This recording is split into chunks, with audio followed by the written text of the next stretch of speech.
Hi guys, for today's video ay meron nga ako ditong giniling. Ito ay kalahating kilo. Ito nga pala ay pinahugasan ko na doon sa binilhan ko ng giniling.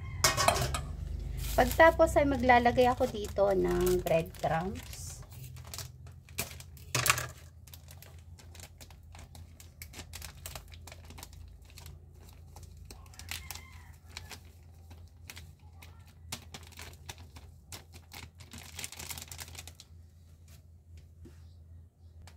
Sunod na ilalagay ko ay crispy fry pala una ko nilagay. Ito naman ay breadcrumbs.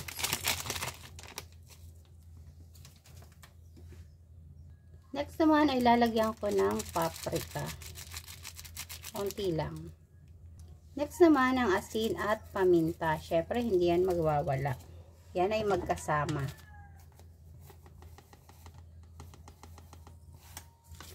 Ang gawa ko nga palang ito ay tansya-tansya lang. So haluin natin para magsama-sama. So, yan.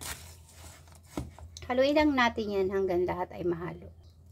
Dahil nga nahihirapan ako maghalo, naisipan ko na lang gumamit ng gloves at kakamayin ko na lang ito para mahalo ko siya ng maayos.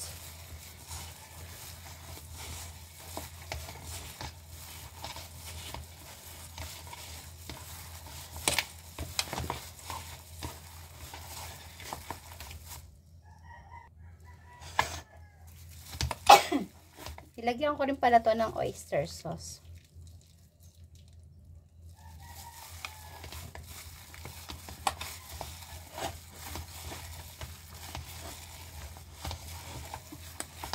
Ito nga pala ay pang-stock ko sa ref para tuwing umaga hindi ako mahihirapan kung ano ipapaulam ko sa mga anak ko.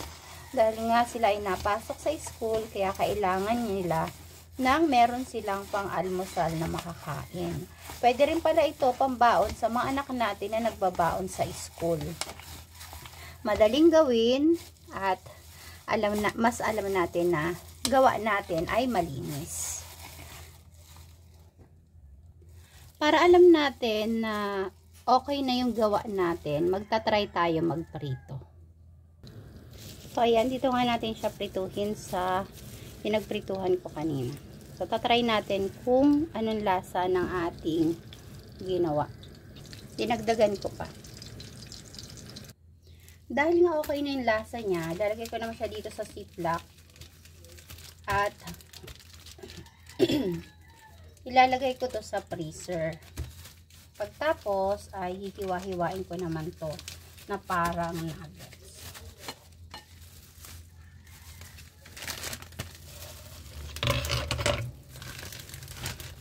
Yan, ito nga pala lalagyan ko ay ziplock.